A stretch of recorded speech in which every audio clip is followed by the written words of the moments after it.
ورحمة الله وبركاته. وعلیکم السلام ورحمۃ اللہ وبرکاتہ. إن الحمد لله نحمده ونستعينه ونستغفره ونعوذ بالله من شرور أنفسنا ومن سيئات أعمالنا من يهده الله فلا مضل له ومن يضلل فلا هادي له وأشهد أن لا إله إلا الله وحده لا شريك له وأشهد أن محمدًا عبده ورسوله.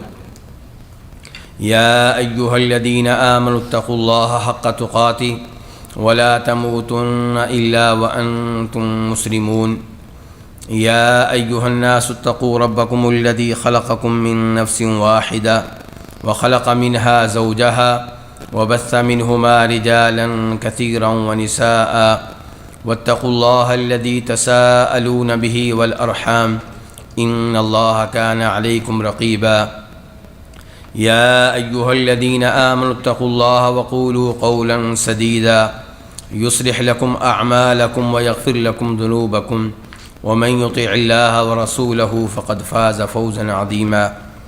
أما بعد فإن خير الحديث كتاب الله وخير الهدي هدي محمد صلى الله عليه وسلم وشر الأمور محدثاتها وكل محدثة بدعة وكل بدعة ضلالة وكل ضلالة في النار. ہر قسم کی حمد و ثناء اللہ رب العزت کے لیے اور کثرت سے درود و سلام ہوں جناب نبی اکرم صلی اللہ علیہ وسلم کی ذات اقدس پہ. یہ تو آپ جانتے ہیں کہ علم کی شان بہت ہی بلند ہے، حتیٰ کہ نبی کریم صلی اللہ علیہ وسلم ارشاد فرماتے ہیں کہ طلب العلم فریضۃ علی کل مسلم، کہ ہر مسلمان پہ فرض ہے کہ علم لے. اور مسلمان سے مراد یہاں پہ صرف مرد نہیں ہیں بلکہ عورتیں بھی ہیں. یہ مسلم کا لفظ جو ہے جنس ہے اور اس میں مسلمان بھی داخل ہیں، مسلمان مرد بھی داخل ہیں، مسلمان عورتیں بھی داخل ہیں. تو نبی کریم صلی اللہ علیہ وسلم نے علم لینے کو فرض قرار دیا ہے. تو علم کا وہ حصہ جس پہ عمل کرنا فرض ہے، واجب ہے، اسے لینا بھی واجب ہے. ان کی شریعت کا وہ حصہ جس پہ عمل کرنا واجب ہے اس کا علم لینا بھی واجب ہے. عقیدہ کے مسائل ہیں، نماز کے مسائل ہیں کیونکہ نماز پڑھنا ہر ایک پہ واجب ہے. زکوٰۃ جس پہ واجب ہو رہی ہے، جس کے پاس مال ہے تو اس پہ واجب ہوگا کہ زکوٰۃ کے اتنے مسائل سیکھ لے جن مسائل کے سیکھنے کی وجہ سے وہ شریعت کی خلاف ورزیوں سے بچ جائے. اگر کوئی حج پہ جا رہا ہے تو اس پہ واجب ہوگا کہ حج کے اتنے مسائل سیکھے کہ قرآن و حدیث کے مطابق حج کا عمل ادا کر سکے. تو نبی علیہ الصلوۃ والسلام نے کہا ہے کہ علم لینا فرض ہے. اور دوسری حدیث میں آپ فرماتے ہیں کہ من یرد اللہ بہ خیرا یفقہہ فی الدین، جس کے ساتھ اللہ تعالیٰ خیر کا ارادہ کر لیں اسے اللہ رب العزت اس بات کی توفیق دیتے ہیں کہ وہ دین کی سمجھ بوجھ لیتا ہے، حاصل کرتا ہے، دین کو سیکھنے کی کوشش کرتا ہے، دین میں فقیہ ہونے کی کوشش کرتا ہے. اور دین کی جو فقاہت ہے اس کا تعلق عقیدے سے بھی ہے، احکام و مسائل سے بھی ہے. تو جیسے عقیدہ سیکھنا ضروری ہے ایسے ہی احکام و مسائل ان کا علم لینا بھی ضروری ہے. اور احکام و مسائل سیکھنے کے لیے بہترین طریقہ جو ہے وہ یہ ہے کہ آپ اصول سیکھیں، ضوابط سیکھیں، کلیات سیکھیں. اگر آپ ویسے دین کے احکام و مسائل سیکھتے رہیں گے تو ساتھ ساتھ آپ بھولتے بھی رہیں گے. لیکن اگر احکام و مسائل کے بارے میں جو قواعد و ضوابط ہیں، کلیات ہیں، انہیں آپ یاد کر لیں تو اس بات کی امید کی جاتی ہے کہ آپ احکام و مسائل بہت اچھے طریقے سے سیکھ لیں گے. تو اس لیے ہمارے پرانے علماء کرام احکام و مسائل کے ضمن میں قواعد، اصول اور ضوابط اور کلیات ان کے سیکھنے کی تلقین کیا کرتے تھے. کیونکہ ایک اصول اور ایک قاعدہ اور ایک ضابطہ جان لینے سے آپ بہت سی تفصیلات کو جان لیں گے، بہت سے مسائل اور احکام کو آپ سیکھ لیں گے. اور پھر وہ ضوابط، وہ قواعد جن کا تعلق بیع سے ہے، ان کی اہمیت بہت زیادہ ہے۔ شیخ صاحب بتا چکے ہیں کہ ہم میں سے ہر کوئی بیع و شراء سے تعلق رکھتا ہے۔ اگر ہم بیچنے والے نہیں ہیں تو خریدنے والے ہیں، اور دوسرے نمبر پہ ہم کبھی کبھار کوئی نہ کوئی چیز بیچتے بھی رہتے ہیں۔ موبائل ہم لیتے ہیں، خریدتے ہیں، پھر ہم اس کو بیچ رہے ہوتے ہیں۔ تو ایسے ہم کبھی کبھار بائع بن رہے ہوتے ہیں، اور عام طور پہ ہم مشتری بنتے رہتے ہیں۔ تو اس لیے بیع سے متعلقہ احکام و مسائل معلوم ہونے چاہیے، اور یہ احکام و مسائل اگر قواعد کی شکل میں ہوں، ضوابط کی شکل میں ہوں، کلیات کی شکل میں ہوں، تو ان کا فائدہ بہت زیادہ ہے اور دیر پا ہے، اور اس سے امید کی جاتی ہے کہ آپ شریعت کے بہت سے احکام و مسائل کو یاد کر لیں گے، سیکھ لیں گے، اور کئی طرح کی غلطیوں سے بچ جائیں گے۔ تو ڈاکٹر شیخ سلیمان الرحیلی جو مسجد نبوی کے مدرس ہیں، انہوں نے اسی موضوع پہ ایک دورہ کروایا تھا۔ آپ بھی دورہ کرنے لگے ہیں، اور جس کتاب کو ہم پڑھنے لگے ہیں یہ کتاب بھی دراصل ایک دورہ کی شکل میں ہے۔ امارات میں انہوں نے عربی میں دورہ کرایا تھا، اور وہی کتاب ہم دورے کی شکل میں اردو میں پڑھنے لگے ہیں۔ اور شیخ صاحب ایک بڑے مدرس ہیں، اور اللہ نے ان کو بہت سی صلاحیتوں سے نوازا ہے۔ عربی لغت کے بھی ماہر ہیں، ایک اچھے خطیب ہیں، اور حدیث کے بھی ماہر ہیں، عقیدہ کے بھی ماہر ہیں، اور سلفی منہج کی دولت بھی اللہ رب العزت نے ان کو دی ہے۔ اور پھر مسجد نبوی میں درس دینا، یہ اعزاز بھی اللہ نے ان کو کئی سالوں سے دے رکھا ہے، اور اب تک وہ دروس دے رہے ہیں۔ ایک کتاب ختم کرتے ہیں، پھر دوسری کتاب شروع کر دیتے ہیں، تیسری کتاب شروع کر دیتے ہیں، اور اللہ رب العزت نے ان کی شخصیت میں اعتدال بھی رکھا ہے۔ سلفی ہونے کے ساتھ ساتھ وہ اعتدال کے منہج پہ ہیں۔ ایسا نہیں ہے کہ کسی معمولی سی بات پہ کسی دوسرے کو سلفی منہج سے خارج کر دیں۔ شیخ عبد المحسن العباد اور شیخ سلیمان الرحیلی اس لحاظ سے دونوں ایک ایسے منہج سے تعلق رکھتے ہیں جس میں کوئی کمی کوتاہی بھی نہیں ہے اور جس میں غلوب بھی نہیں ہے۔ تو ایسے مشائخ سے علم لینا، وہ عقیدے کا علم ہو، وہ فقہ کا علم ہو، اس کی اہمیت بہت زیادہ ہے۔ تو شیخ صاحب نے اس دورے میں کچھ باتیں تمہید کے طور پہ ذکر کی ہیں، میں وہ آپ کے سامنے رکھنا چاہوں گا۔ اور پہلی بات یہ ہے کہ قاعدہ کہتے کس کو ہیں؟ تو آپ کے جو مذکرہ آپ کے پاس ہے، جو کتاب آپ کو دی گئی ہے، اس میں پہلی بات کے نام سے قاعدہ کی، فقہی قاعدہ کی تعریف کی گئی ہے۔ اور وہ تعریف کیا ہے کہ وہ مختصر کلمات جو کسی ایسے فقہی حکم پہ مشتمل ہوں جو بہت سے مسائل پہ چسپاں ہو رہا ہو۔ یعنی کہ قاعدہ کس کو کہتے ہیں؟ مختصر کلمات۔ ایسا نہیں ہے کہ قاعدہ ایک صفحے پہ مشتمل ہو۔ اگر کوئی عالم دین آپ کو ایک بات سمجھاتے ہیں اور وہ بات ایک صفحے میں ہے، 2 صفحات پہ ہے، 3 صفحات میں ہے، تو پھر وہ قاعدہ نہیں ہے۔ قاعدہ کیا ہے؟ 2 لفظ ہوں، 3 لفظ ہوں، 1 سطر ہو، 2 سطریں ہوں، 1.5 سطر ہو۔ تو اس 1.5 سطر میں، اس 1 سطر میں اگر کوئی بہت بڑی بات آپ کو سمجھا دی جائے تو اس کو قاعدہ کہتے ہیں۔ تو کلمات موجزہ، مختصر کلمات، تتضمن حکما فقہیا، یہ مختصر کلمات جو ہیں کسی فقہی حکم پہ مشتمل ہیں، اور یہ جو فقہی حکم ہے بہت سے مسائل پہ چسپاں ہو رہا ہے۔ اس کا تعلق ایک مسئلے سے نہیں ہے، اس کا تعلق 2 مسئلوں سے نہیں ہے، 3 مسئلوں سے نہیں ہے، بلکہ بہت سے مسائل اس میں داخل ہو رہے ہیں۔ اس کا نام ہے فقہی قاعدہ۔ تو یہ فقہی قاعدہ کی آسان تعریف شیخ صاحب نے کی ہے۔ ویسے انہوں نے 2 تعریفیں کی ہیں، ان میں سے جو آسان تھی اس کا میں نے انتخاب کیا ہے اور وہ میں نے آپ کے سامنے رکھی ہے۔ شیخ صاحب نے اس کی مثالیں بھی دی ہیں۔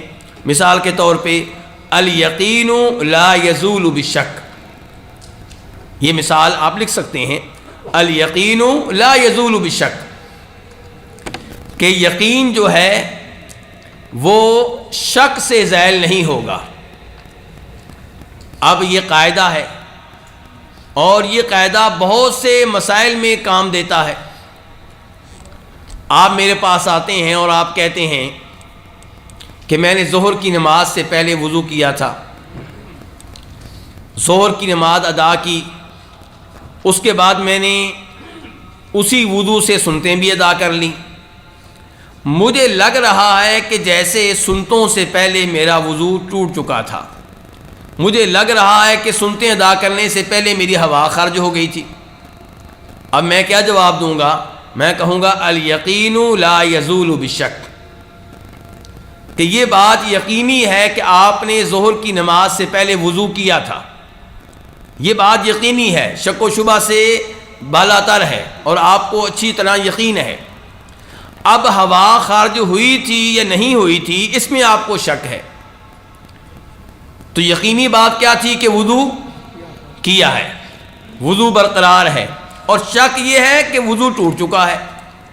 اب یہ شک جو ہے ہم اس کی طرف توجہ نہیں کریں گے، ہم یقین پہ عمل کریں گے، اور وہ یہ ہے کہ آپ کا وضو تھا اور آپ کی سنتیں جو آپ نے ادا کی ہیں فقہی لحاظ سے درست ہیں، اور فقہی لحاظ سے آپ نے وہ سنتیں وضو کی حالت میں، طہارت کی حالت میں ادا کی ہیں۔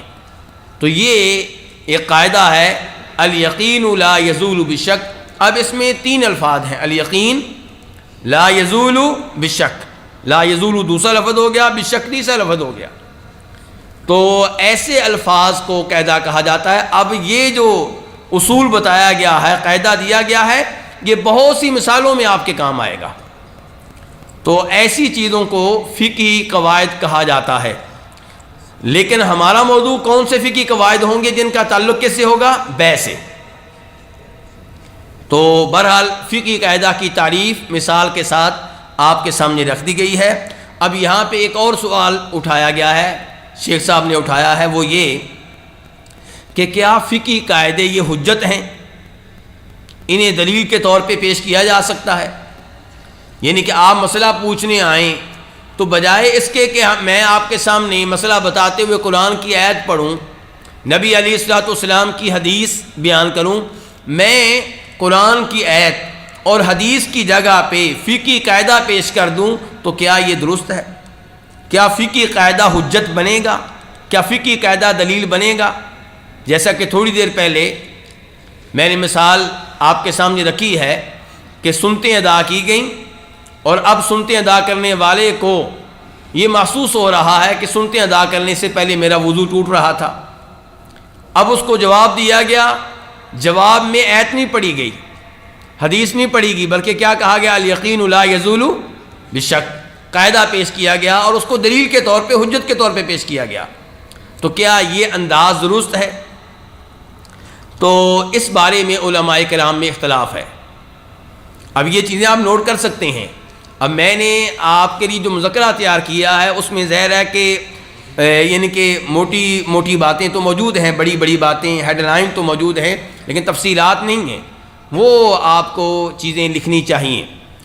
تو پہلا قول یہ ہے کہ فقہی قواعد حجت نہیں ہیں۔ کیوں؟ کیونکہ یہ اللہ کا کلام نہیں ہے، یہ نبی علیہ الصلوۃ والسلام کی احادیث نہیں ہے، بلکہ یہ علماء کلام کا کلام ہے، اور علماء کلام کا کلام بذات خود حجت نہیں ہوگا۔ ہاں اگر علماء کلام کے کسی کلام پہ، کسی قاعدے پہ علماء کلام کا اجماع ہو جائے تو وہ الگ بات ہے، ورنہ علماء کلام کے کلام کو ہم اتنی بڑی حیثیت نہیں دے سکتے کہ ہم یہ کہیں کہ یہ ایسے حجت ہیں جیسے قرآن پاک کی آیات، جیسے نبی علیہ الصلوۃ والسلام کی احادیث۔ تو یہ پہلا قول ہوا۔ تو پہلا قول کیا ہے؟ کون سا بھائی بتائے گا؟ جی، لفظ اس کی قرآن و نص سے ثابت ہو، قرآن و سنت سے ثابت ہو۔ تو پہلا قول کیا ہے کہ یہ قواعد حجت نہیں ہے۔ اہلا وسہلا بالشیخ، اہلا وسہلا، حیاکم اللہ شیخ، اہلا وسہلا۔ تو پہلا قول یہ ہے کہ فقہی قواعد بذات خود حجت نہیں ہے۔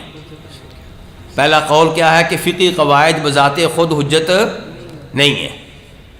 دوسرا قول یہ ہے کہ فقہی قواعد حجت ہیں،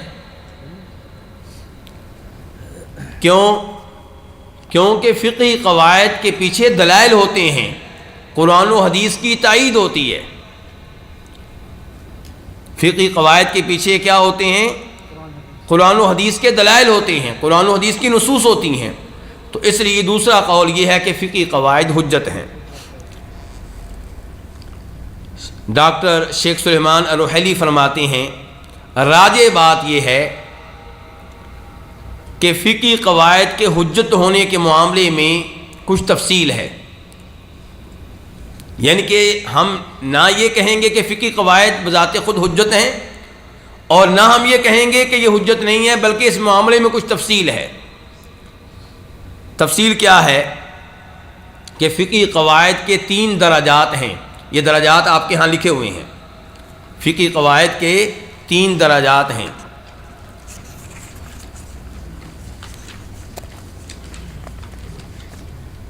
فقہی قواعد کا پہلا مقام، پہلا درجہ کیا ہے؟ آپ کے پاس کیا لکھا ہوا ہے کہ قاعدہ لفظ و معنی دونوں اعتبار سے قرآن و سنت کی نصوص سے ماخوذ ہو۔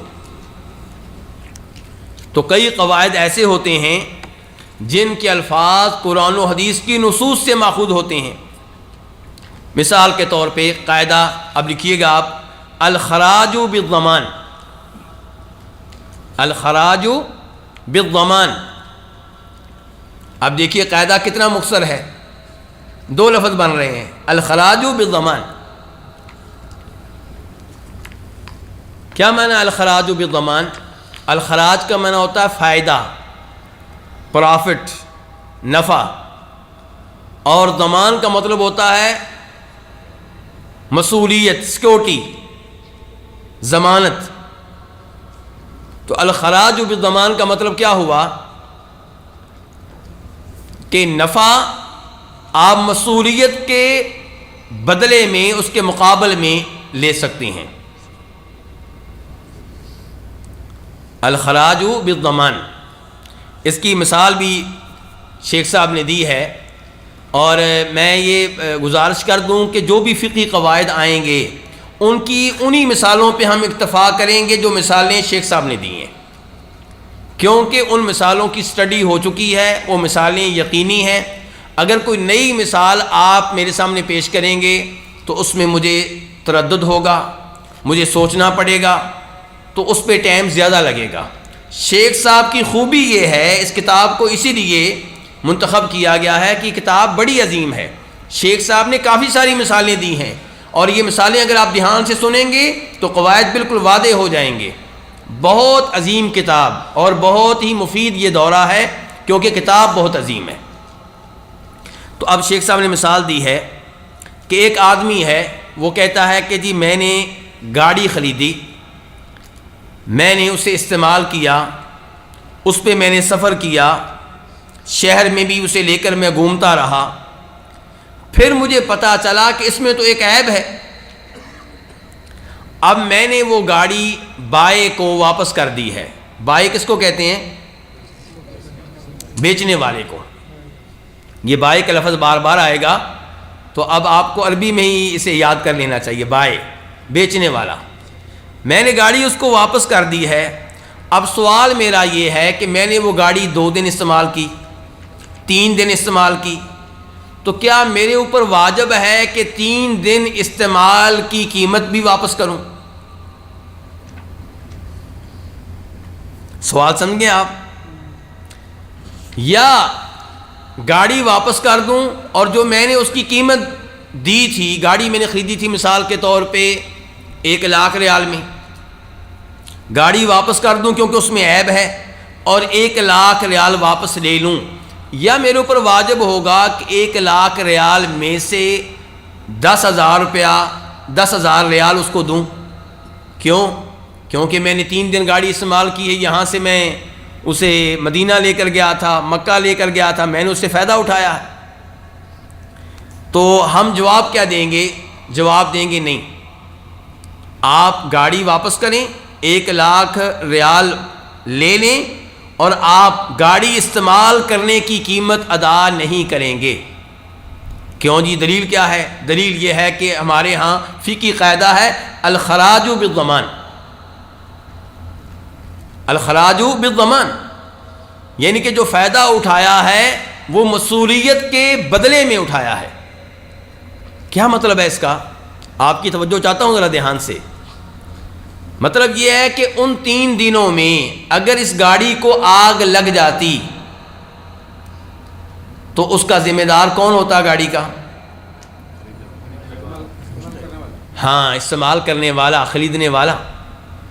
ان 3 دنوں میں وہ گاڑی چوری ہو جاتی تو کیا خریدنے والا گاڑی بیچنے والے سے کہہ سکتا تھا کہ گاڑی چوری ہو گئی ہے، 1 لاکھ ریال مجھے واپس کریں، یا چلیں آدھی قیمت واپس کر دیں؟ نہیں بھائی، گاڑی آپ نے لے لی تھی، اب یہ آپ کی مسئولیت میں تھی، آپ کی ضمانت میں تھی۔ تو اب جب ان دنوں میں خریدنے والا ضامن تھا، مسئول تھا، ذمہ دار تھا گاڑی کے نقصان کا، تو جو ان دنوں میں فائدہ تھا تو وہ بھی اس کے لیے حلال ہے۔ الخراج بالضمان۔ ہاں، اگر مسئولیت سزا کے طور پہ ہو تو پھر فائدہ اٹھانے کی اجازت نہیں ہوگی۔ یہ بات بھی واضح کرتا ہوں۔ ابھی کسی نے گاڑی چوری کر لی، گاڑی چوری کر لی، اب جن دنوں میں گاڑی چوری کے طور پہ اس کے پاس تھی، استعمال کر رہا تھا، اس گاڑی کو آگ لگ جاتی تو ضامن کون ہوتا؟ چور۔ بعد میں پتہ چل جاتا کہ اس آدمی نے گاڑی چوری کی تھی اور اس کو آگ لگ گئی تھی، تو کیا وہ کہہ سکتا ہے جی اب وہ تو اس کو تو آگ لگ گئی تھی، اب یہ آگ تو میں نے نہیں لگائی؟ اب ضامن وہ ہے جس کی گاڑی تھی؟ نہیں، ضامن کون ہوگا؟ یہ چور ہوگا۔ اچھا، وہ کہتا ہے کہ ٹھیک ہے، اگر ضامن میں تھا تو جتنے دنوں میں نے استعمال کی تھی اس کا استعمال بھی میرے لیے حلال تھا، کیونکہ ضامن میں تھا، مسئول میں تھا۔ ہم کہیں گے نہیں، جتنے دن استعمال کی تھی اتنے دن استعمال کی اجرت بھی ادا کرو گے، کیونکہ تم ضامن تھے، لیکن سزا کے طور پہ، کیونکہ تم نے چوری کی تھی۔ اگر چور گاڑی چوری کرتا ہے، جتنے دن استعمال کرے گا اتنے دن کی اجرت بھی ادا کرے گا، اور یہ چور یہ حجت پیش نہیں کر سکتا کہ الخراج بالضمان، وہ یہ فقہی قاعدہ پیش نہیں کر سکتا، کیونکہ وہ ضامن سزا کے طور پہ بنا ہے، چوری کی ہے، باقاعدہ کوئی بیع و شراء والا معاملہ نہیں تھا، خرید و فروخت والا معاملہ نہیں تھا۔ تو بہرحال کہنے کا مطلب یہ ہے، شیخ صاحب کہنا چاہتے ہیں کہ اب یہ قاعدہ الخراج بالضمان ایک سوال کے جواب میں پیش کیا گیا ہے، تو یہاں پہ یہ قاعدہ حجت ہوگا۔ کیوں حجت ہوگا؟ جی، کیونکہ انہوں نے ایگریمنٹ کیا آپس میں۔ اب مجھے پتہ چلے گا کون کون میرے ساتھ ہیں، اب مجھے آپ کی توجہ کا پتہ چل رہا ہے۔ جی، کیونکہ ابھی ہم نے آپ کے پاس ہیڈ لائن کیا ہے کہ قواعد کا پہلا درجہ کیا ہے کہ قاعدہ لفظ و معنی دونوں اعتبار سے قرآن و سنت کی نصوص سے ماخوذ ہو۔ تو یہ قاعدہ جو ہے یہ علماء کرام کے الفاظ نہیں ہیں، یہ قاعدہ ضرور ہے، لیکن علماء کرام نے کہاں سے قاعدہ لیا ہے؟ حدیث سے لیا ہے۔ تو یہ دراصل حدیث ہے، آپ لکھ سکتے ہیں اپنے پاس، یہ حدیث ہے جسے امام ابن ماجہ اپنی کتاب میں لے کر آئے ہیں۔ الخراج بالضمان یہ حدیث کے الفاظ ہیں جسے امام ابن ماجہ اور ابو داؤد دونوں روایت کرتے ہیں، اور شیخ البانی رحمہ اللہ نے اس حدیث کو حسن درجے کی قرار دیا ہے۔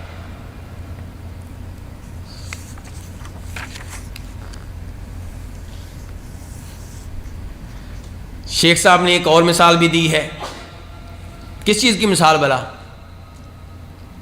یہ کس کی مثال دینے لگا ہوں؟ نہیں، الخراج بالضمان کی نہیں۔ ہاں، کہ اگر قواعد ایسے ہوں جن کے الفاظ نصوص سے لیے گئے ہوں، قرآن و حدیث سے لیے گئے ہوں، تو وہ قواعد جو ہیں وہ کیا ہوتے ہیں؟ وہ تو حجت ہیں۔ اس کی ایک مثال کیا ہے کہ ایک آدمی آتا ہے، وہ کہتا ہے جی سگریٹ پینے کا کیا حکم ہے؟ یہ دوسری مثال ہے، سگریٹ پینے کا کیا حکم ہے؟ تو ہم اس سے کہتے ہیں کہ سگریٹ پینا حرام ہے۔ دلیل کیا جی؟ دلیل یہ ہے کہ لا ضرر ولا ضرار، یہ قاعدہ ہے، لا ضرر ولا ضرار. کیا معنی ہے اس کا لا ضرر ولا ضرار؟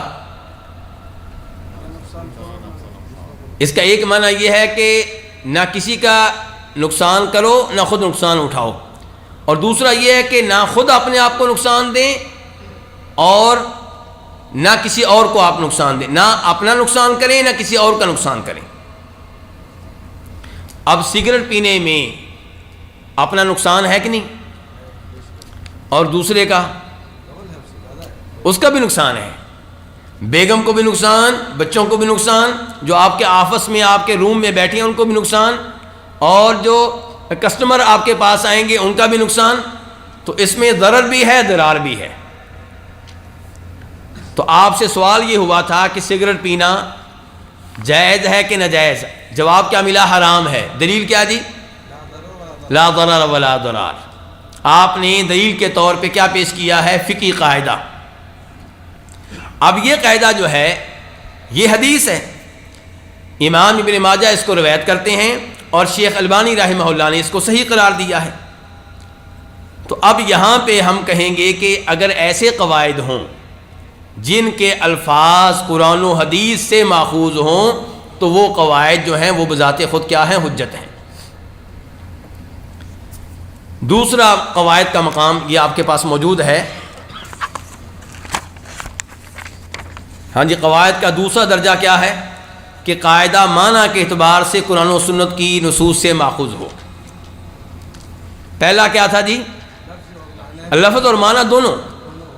اور قواعد کا دوسرا درجہ کیا ہے؟ کہ معنی وہ قرآن و سنت سے ماخوذ ہیں لیکن الفاظ نہیں. اس کی مثال دی ہے شیخ صاحب نے، آپ دیکھتے جائیں. شیخ صاحب کی خوبی ہے، مثالیں دینا شیخ صاحب کی خوبی ہے، اور مثالوں سے ہی چیز واضح ہوگی. اگر یہ مثالیں نہیں ہوں گی تو ہمیں کچھ بھی سمجھ میں نہیں آئے گا. مثال کیا ہے کہ ایک انسان آیا، اس نے کہا شیخ کیا انسان کے لیے جائز ہے کہ وہ پانی شراب کی نیت سے پی لے؟ پانی پی رہا ہے لیکن نیت کیا ہے؟ گویا کہ میں شراب پی رہا ہوں، مزے شراب والے لے رہا ہے. تو کیا یہ جائز ہے؟ تو کہتے ہیں کہ ہم جواب دیں گے جائز نہیں ہے. پانی پینا شراب کی نیت سے جائز نہیں ہے. وہ کہے گا دلیل کیا ہے؟ ہم کہیں گے دلیل یہ ہے کہ الامور بمقاصدہا.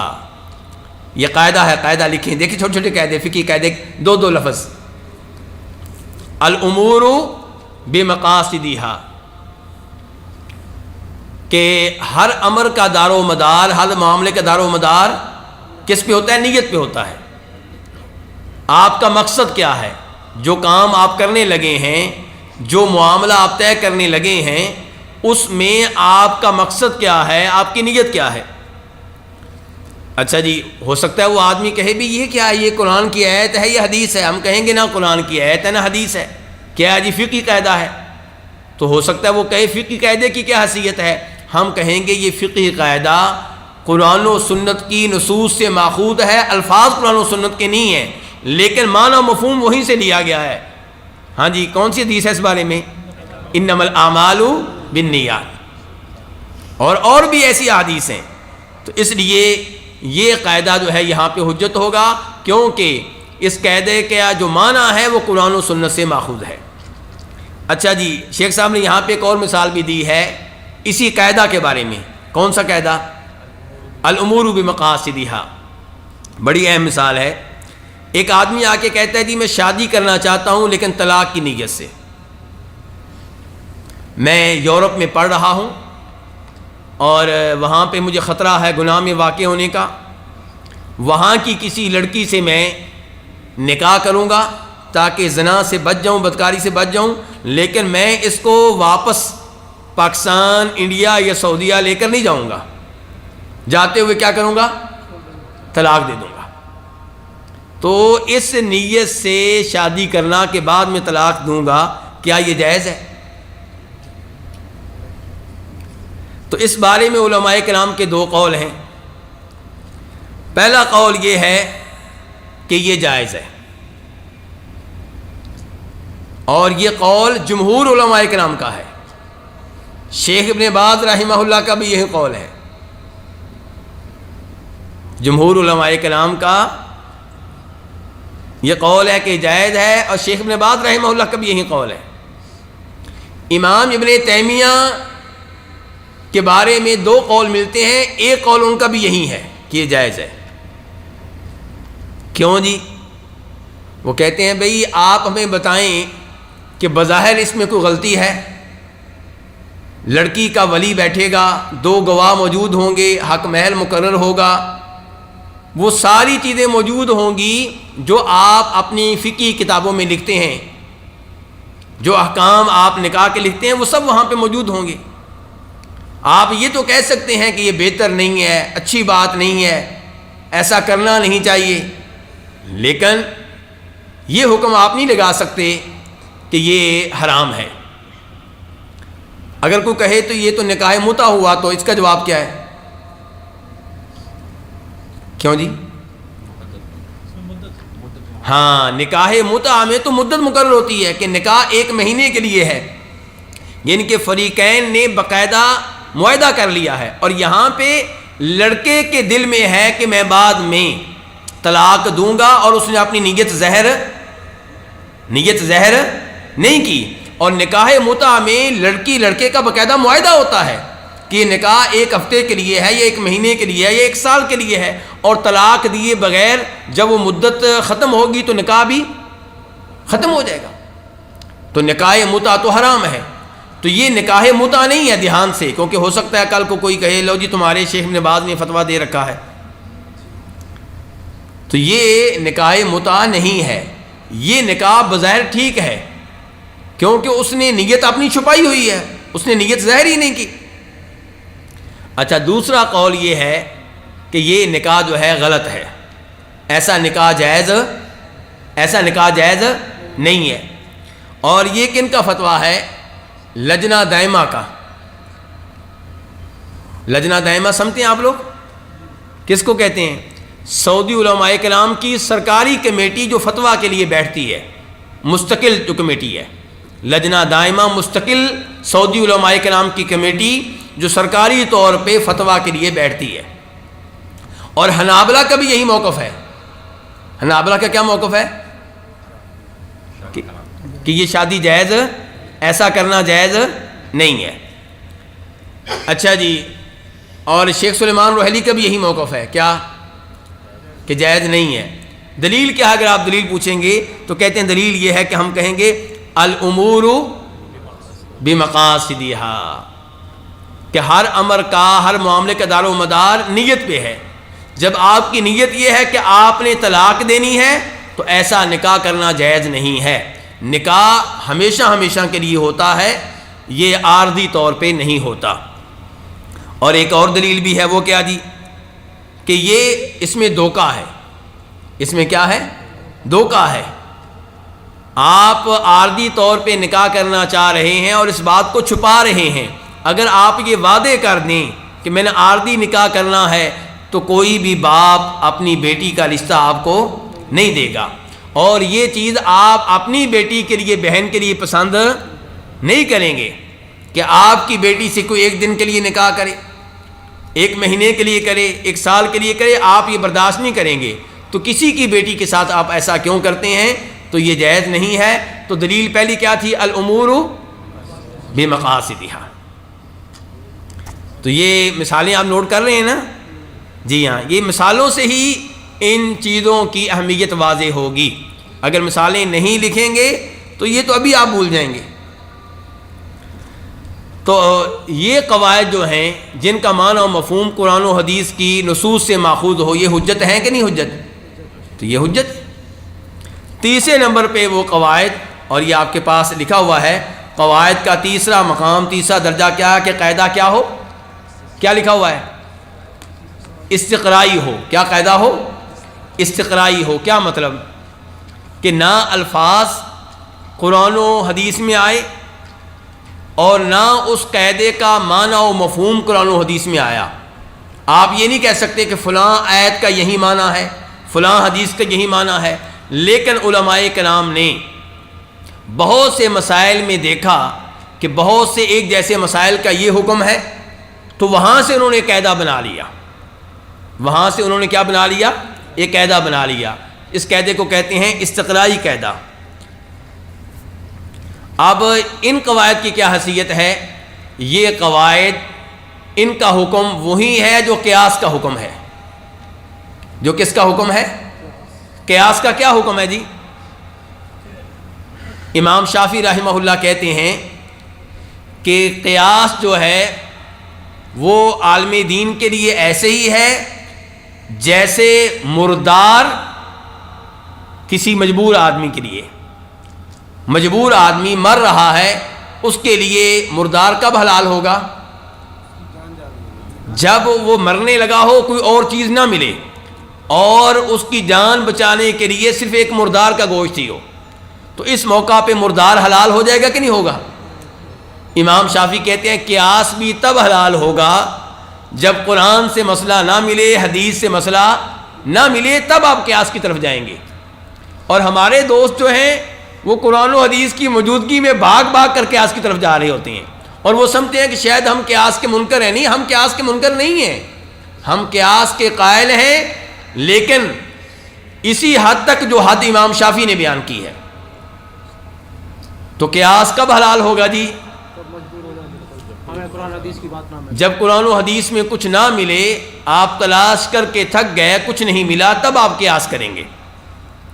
قیاس سے اتنی محبت نہیں ہونی چاہیے کہ قیاس کی وجہ سے آپ نبی علیہ الصلوۃ والسلام کی احادیث کو چھوڑ دیں اور یہ کہیں گی یہ اصولوں کے مطابق نہیں ہے، قیاس کے مطابق نہیں ہے، ایسا نہیں ہونا چاہیے۔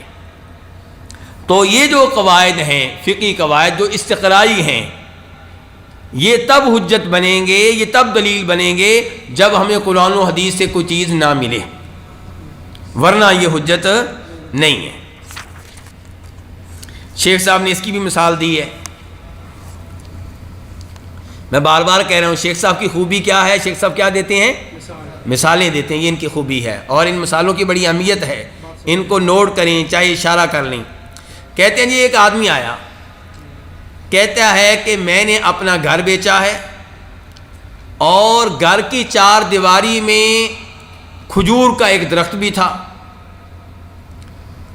اور کھجور کے درخت کے بارے میں ہمارے مابین کچھ بھی طے نہیں ہوا۔ معاہدہ یہ ہوا تھا کہ میں گھر بیچ رہا ہوں اتنے ریال میں، مثال کے طور پہ 1,00,000 ریال میں، اور کھجور کا درخت جو ہمارے گھر کے سین میں موجود تھا اس کے بارے میں کوئی بات نہیں ہوئی۔ تو اب آپ بتائیں مجھے کہ کیا میں اس آدمی سے یہ مطالبہ کر سکتا ہوں کہ کھجور کا درخت میرے حوالے کرو، میں یہاں سے لے جاؤں گا، کسی اور جگہ لگا لوں گا، کیونکہ میں نے تمہیں کھجور کا یہ درخت نہیں بیچا؟ اب ہم اس سے سوال کریں گے کہ جس علاقے میں آپ رہتے ہیں، جس ملک میں آپ رہتے ہیں، جس اسٹیٹ میں آپ رہتے ہیں، وہاں صحن میں اگر کوئی درخت لگا ہو تو اسے گھر کا حصہ سمجھا جاتا ہے یا نہیں سمجھا جاتا؟ اگر آپ کے علاقے میں، آپ کے ملک میں گھر کے صحن میں موجود درختوں کو گھر کا حصہ سمجھا جاتا ہے تو پھر یہ کھجور کا درخت واپس لینا آپ کے لیے جائز نہیں ہے۔ اور اگر آپ کے علاقے میں صحن میں لگے ہوئے درخت کو گھر کا حصہ نہیں سمجھا جاتا، پھر آپ لے سکتے ہیں۔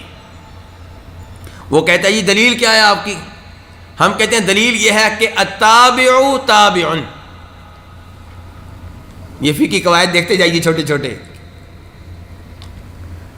التابع، پہلے التابع کو اوپر الف لام ہے، دوسرے کو اوپر الف لام نہیں ہے۔ التابع تابع، کیا مطلب ہے جی اس کا؟ التابع کا معنی کیا ہوتا ہے؟ جو کسی کے پیچھے لگے، کہ اگر کوئی چیز کسی چیز کے تابع ہے نام کے لحاظ سے، وجود کے لحاظ سے، تو وہ حکم کے لحاظ سے بھی اس کے تابع ہوگی۔ اگر کوئی چیز کسی چیز کے تابع ہے، کس لحاظ سے؟ نام کے لحاظ سے یا وجود کے لحاظ سے، تو وہ حکم کے لحاظ سے بھی اس کے تابع ہوگی۔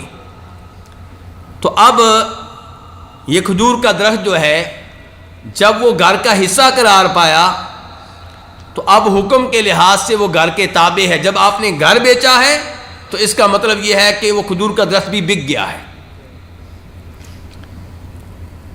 کیونکہ کھجور کا درخت جو ہے وہ گھر کے تابع ہے. تو اب یہ جو حکم ہے یہ باقاعدہ طور پہ قرآن و حدیث میں آپ کو نہیں ملے گا، لیکن قرآن و حدیث سے بہت سے مسائل کو علماء کرام نے معلوم کیا تو وہاں پہ وہ دیکھتے ہیں کہ فتویٰ ایسے ہی دیا جاتا ہے. تو یہاں سے علماء کرام نے یہ اصول بنا لیا کہ التابع تابع. اب یہ اب تک موضوع ہمارا کیا چل رہا تھا جی؟